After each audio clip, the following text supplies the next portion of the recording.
When Nazi Germany collapsed in May 1945, the silence that followed the gunfire revealed something extraordinary. More than 100 German U-boats were still roaming the sea, unaware or unconvinced that the war had ended. Within days, these steel predators once feared beneath the Atlantic began surfacing in remote harbors, crewmen exhausted, commanders defeated, and an entire underwater empire suddenly without a purpose. What happened next was unlike anything the Allies or naval history had ever seen, because the surrender of these submarines marked only the beginning of a final chapter that would stretch from Atlantic harbors to the depths of Cold War rivalry, all the way to forgotten underwater graveyards still resting today. But the story of these U-boats did not end the day Germany surrendered. What followed stunned even the victors. When Germany accepted unconditional surrender on 8 May 1945, Admiral Karl Dönitz, himself a former U-boat commander, issued a last, simple order. Every submarine was to surface, stop fighting, and surrender to the nearest Allied authority.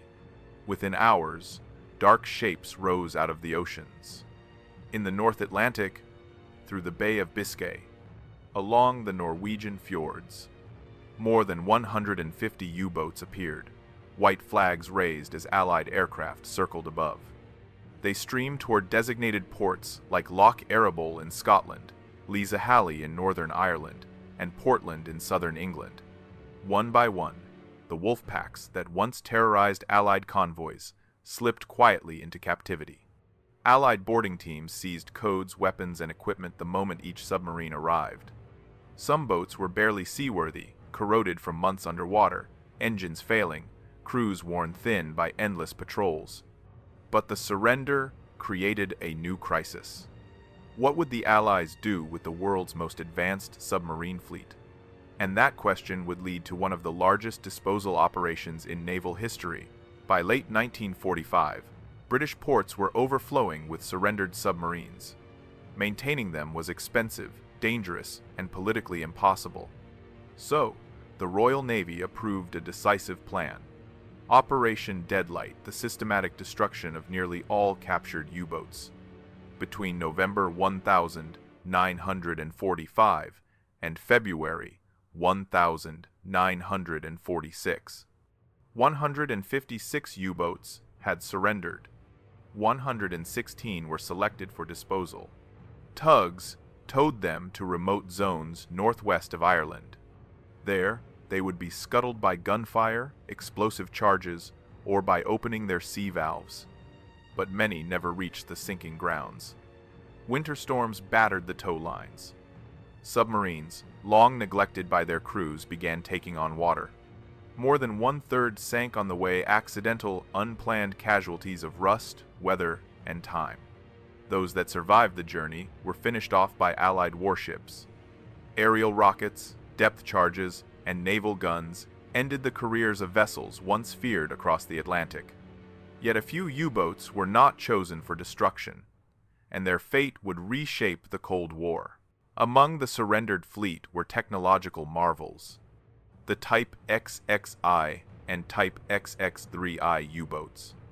These were unlike any submarine the world had seen. Streamlined hulls, enormous battery power, silent running systems, and snorkels that let them stay submerged much longer. The Royal Navy, U.S. Navy, and Soviet Navy all realized the same truth. These boats were decades ahead of everyone else. So the Allies did what wartime enemies had never done before. They divided the captured fleet as technological trophies. The Tripartite Naval Commission allocated 10 U-boats to the United States, 10 to Britain, 10 to the Soviet Union. Each nation wanted the same prize, the keys to the future of submarine warfare. But how each power used these submarines would lead to unexpected consequences. In Britain, several captured U-boats entered trials. U-3017, renamed HMS N-41, became a testing vessel. Engineers examined hydrodynamics and underwater endurance. Depth charge tactics were redesigned using real German steel. Canada, too, received a surrendered submarine U-190, which served as a sonar training platform. Across the Atlantic, the U.S. Navy studied German propulsion systems, torpedo technology, and hull engineering at facilities in New London and Portsmouth. One submarine drew particular attention. U-234, captured en route to Japan with secret cargo uranium oxide and jet engine components. American engineers dissected it carefully before eventually sinking it during weapons tests. But while Britain and the United States were experimenting, the Soviet Union had far different ambitions. The Soviet Union's share of U-boats included several advanced Type XXI models. To Soviet naval planners, they were more than trophies. They were blueprints for a future submarine fleet. Soviet engineers dismantled the German hulls piece by piece, studying pressure-resistant steel, hydrodynamic shapes, improved periscope systems, battery technology, snorkel designs. The results appeared within a few years. The Whiskey-class submarines, the backbone of the early Soviet Navy. To American and British intelligence, the message was clear. The submarine war had shifted from the Atlantic to the Cold War. But not all U-boats were dismantled for secrets. Some found surprising new lives under different flags. France received several submarines from Allied stockpiles. One, formerly U-123, served as Blazon, becoming one of the few German submarines to operate actively in peacetime. Norway received others, using them for coastal defense training. Denmark incorporated German engineering into its post-war shipbuilding programs. Even years after the war, pieces of the U-boat fleet continued shaping navies worldwide. Yet for most of the surrendered submarines, their final chapter would be far quieter and far deeper. After Operation Deadlight, hundreds of steel hulls settled onto the seabed northwest of Ireland. For decades, no one paid attention. Then, between 2001 and 2003, maritime archaeologist Innes McCartney began searching for them.